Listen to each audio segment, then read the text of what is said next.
नमस्कार, आशा कुकिंगमध्ये तुमचं सर्वांचं स्वागत आहे. आज मी 1 वाटी रव्यापासून गोड असा पदार्थ बनवणार आहे. दिसायला तर गुलाबजामुन सारखा आहे. असा पदार्थ बनवायचा आहे आपल्याला. हे नैवेद्यासाठी पण करू शकता आपण. घरात असं कुणाला इच्छा असली गोड खाण्याची तर असं झटपट होणारा पदार्थ आहे. तर चला बनवूया.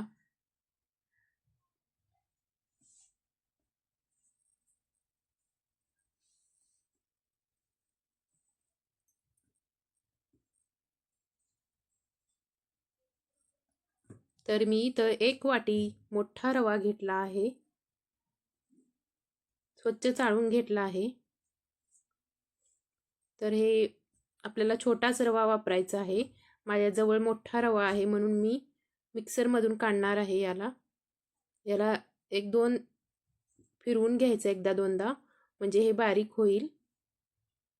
बघा, हे बारक्या रवासारखं झालं आहे रवा. तर इथं मी गॅसवरती कढई ठेवला आहे गरम करण्यासाठी. त्यात 1 चमचा तूप टाकायचं आहे.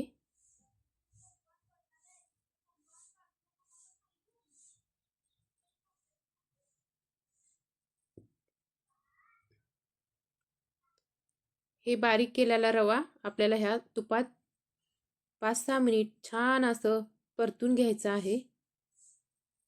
अगदी मंद आचेवर गॅस ठेवायचा आहे. अगदी बदामी कलर येईपर्यंत ह्याला परतून घ्यायचा आहे. सतत हात हलवायचा आहे, नाहीतर खाली चिटकेल.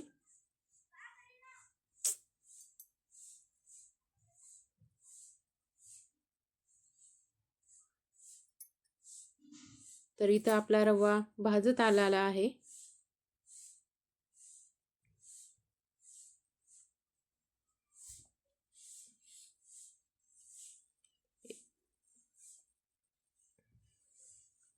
खूप छान भाजला आहे रवा इथं. आता मी 1च वाटी रवा घेतला होता, तर मी यात 1 वाटी दूध टाकणार आहे, म्हणजे 2 वाटी टाकणार आहे.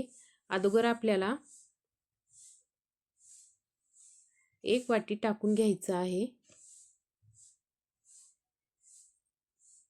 याला पण 2 ते 3 मिनिट असं मिक्स करून घ्यायचं आहे.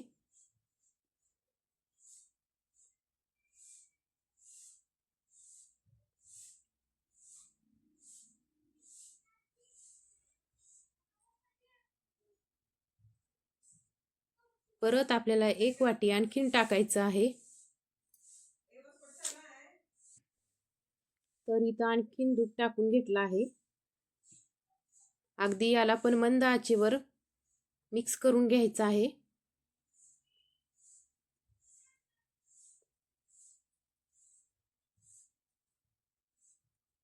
याचा घट्टसर गोळा बनवून घ्यायचा आहे.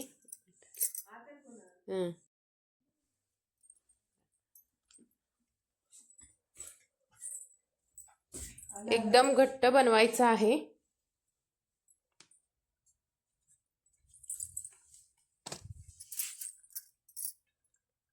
अगदी 3 ते 4 मिनिट ह्याला मिक्स करून घ्यायचं आहे वाफवून. तर मी इथं एका ताटामध्ये काढला आहे. थंड करण्यासाठी ठेवायचं आहे. तोपर्यंत आपल्याला चाचणी बनवायची आहे. गॅसवरती कढई ठेवला आहे. मी 1 वाटी रव्यासाठी 2 वाटी साखर घेतला आहे.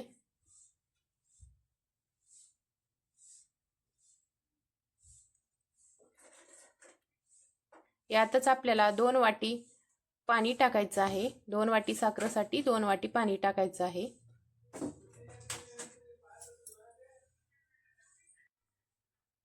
तर हे मिक्स करून घ्यायचं आहे. साखर मंद आचेवर मिक्स झाली आहे साखर. तर यातच आपल्याला विलायची ते टाकून घ्यायचं आहे. साखरेचं पाणी छान असं उकळून घ्यायचं आहे. यात विलायची पावडर टाकायचं आहे. कसं गुलाबजामुनला पाक कसं बनवतात तसं हे पाक बनवायचं आहे, दाटसर. तर मी यात लिंबू पण पिळणार आहे. 1 चमचा लिंबू टाकायचा आहे पिळून. लिंबाचा रस टाकला आहे. तर आपली चाचणी छान तयार आहे पाक. तर तोपर्यंत हे कडाला ठेवूया.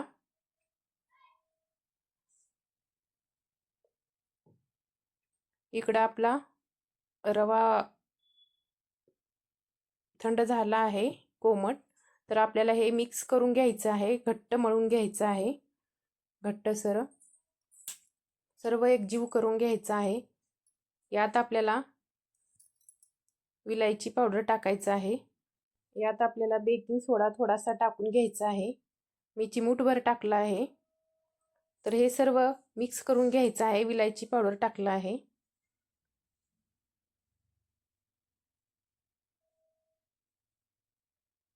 अगदी सॉफ्ट करायचं आहे पीठ मळून. तर इथं पीठ छान असं सॉफ्ट झालं आहे.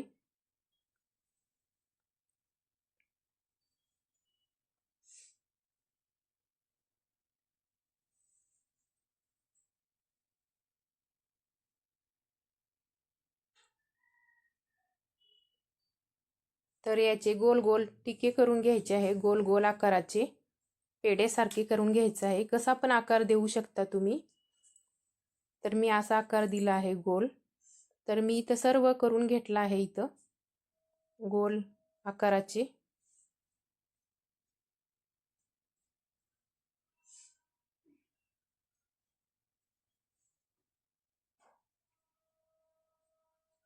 तर इथं मी गॅसवरती कढई ठेवला आहे तेल गरम करण्यासाठी.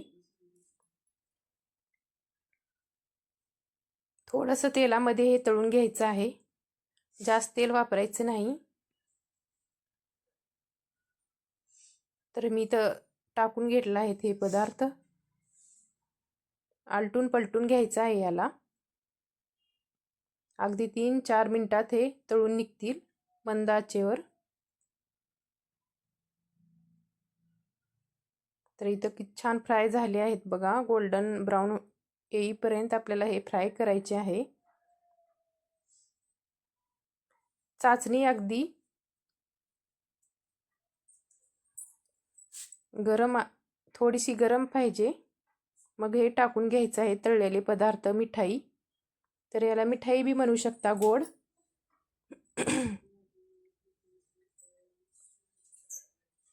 तर इथं मी टाकलं आहे.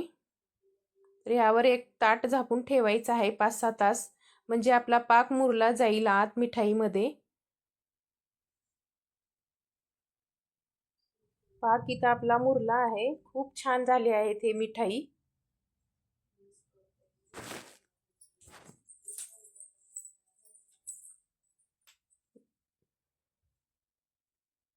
एकदम मस्त झाला आहे.